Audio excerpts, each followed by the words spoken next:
All right, welcome in. This is Jason here, and we're gonna add to our cloud journey right here. So we're gonna create two subnets here, a finance subnet and a sales subnet, and an instance of each.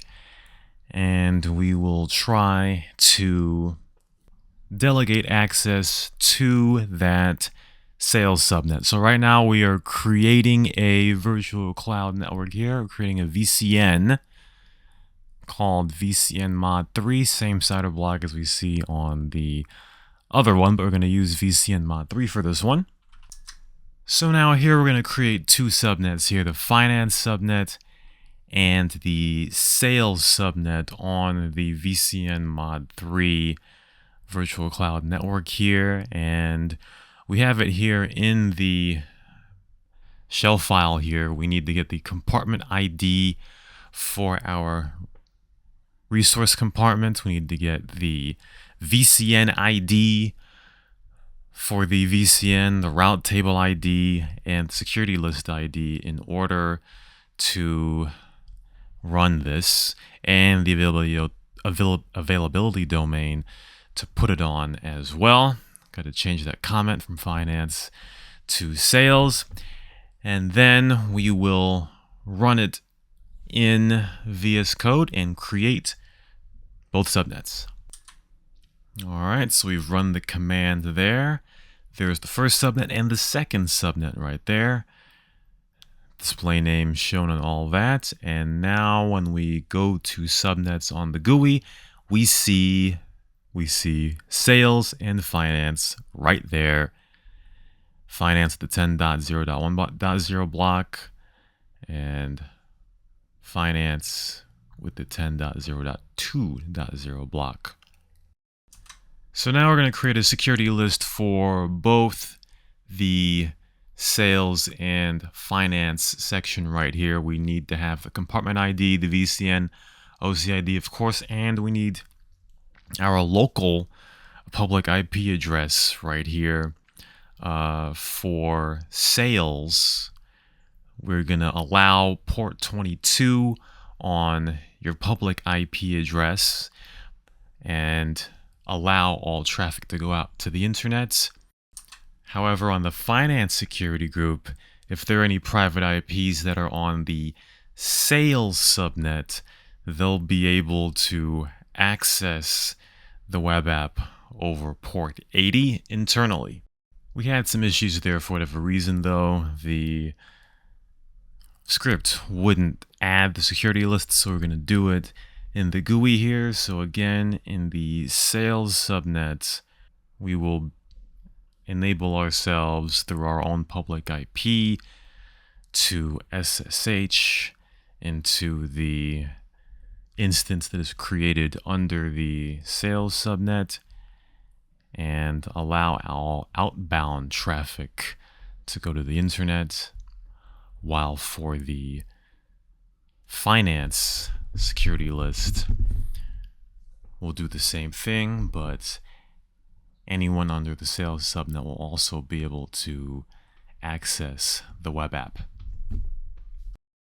And now that we have that in the GUI, we can go to each one of the security lists or actually the subnet rather, for sales and for finance, and we can add the corresponding security list. So for inside the sales subnet, we'll have the security list for sales, and inside the finance subnet, the security list for finance. And after that, we no longer need the default security list in either subnet, so we can just go in there and delete both. We will also need an internet gateway created so that all traffic from the VCN can go out to the internet. Again, compartment ID is of the networking resources compartment that you have there, and the VCN ID is what is needed as well, and it creates a new internet gateway called Internet GW mod 3, which is right there. So now all the traffic can get out to the internet. And as well as an internet gateway, we'll also need a route rule to go out to the internet hooked on to the internet gateway. So we have a script for that as well, needing the compartment ID of the networking resource, the VCN ID, the route table, and the name of the internet gateway. So I'm going to create that route rule right there. To allow traffic out to the internet, we take a look at the GUI here, click on route tables, and our route rule is there. Our internet gateway has been hooked up successfully.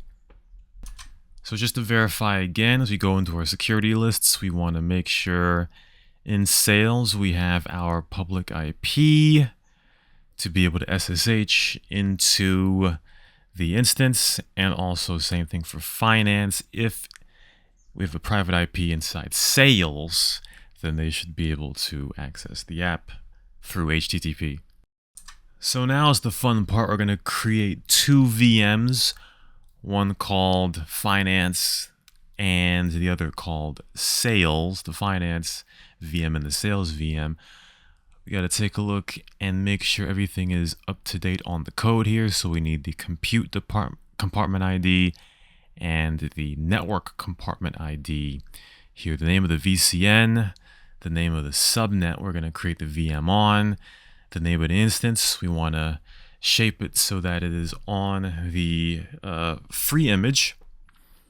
We're going to download a private key, which you see in the second section there, and it'll use each one of our variables in order to create the virtual machine. As we take a look further down, we have the image for Oracle Linux 7.9 and then the CLI commands in order to create the VM. You'll see that in the documentation. Don't worry that I'm scrolling past it.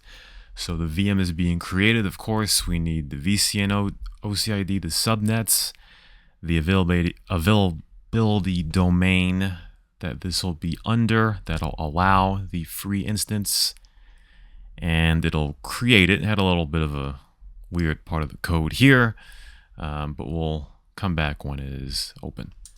So we're going to SSH into the finance VM, but just a bit of a tip here. Whenever instances are made through VS Code, it seems that there's a bit of an issue trying to SSH into them, but right now we're going to SSH into it with the private key and the IP. But all you've got to do is press start there in the GUI a couple of times, and SSH will then be activated. For whatever reason, it doesn't do it right away, so just press start on the instance a couple of times and it'll be able to get up. So we're going to do the same thing for the sales VM on the sales subnet. Just change those two things and it'll be created as well.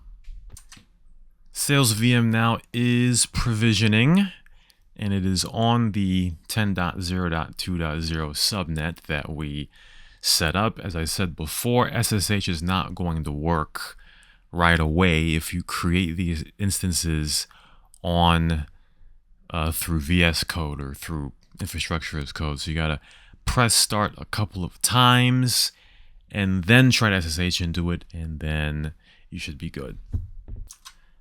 So now we're going to get the finance VM here ready to get the web app opened with it. A bit of a timeout there, so we are in. So all of the commands that are part of the documentation in there, just throw them all in, and the web app will be created on the private IP of the finance instance here. So command by command, just throw them in.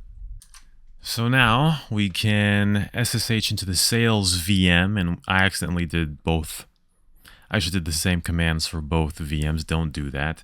The sales VM has its own commands to be made here, and it will create a GUI on the sales VM to be able to access the finance VM through its private IP. So One of the commands, though, will take about 15 minutes to load the GUI, so be wary of that. But either way, throw in all of those commands, and then we will use RealVNC viewer to go into the local host and access the app made on the finance VM from the sales VM. And now within the VNC service, we have to edit something here. So we're going to do sudo vi to edit this file right here. We need to replace user with the actual username. And OPC is standard for SSHing into Oracle Cloud instances. So we have to go down to the third to last line there, remove the user bracket, and replace that with OPC, which is what we're going to use to SSH into the finance VM to access the app. So now we want to verify that the VNC server is up and running, and we see there it is active and running. It is loaded. So now we can find our way on it using the localhost command that we're going to put in here. But before that, we have to download RealVNC from the RealVNC site. That should be in the documentation as well.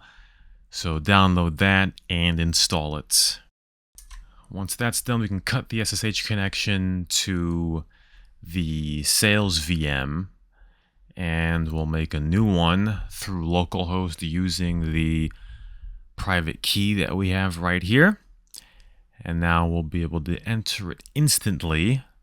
And now we're going to open up RealVNC in order to get the GUI version of this.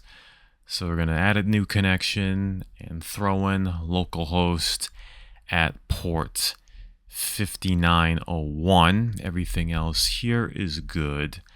We're going to press OK.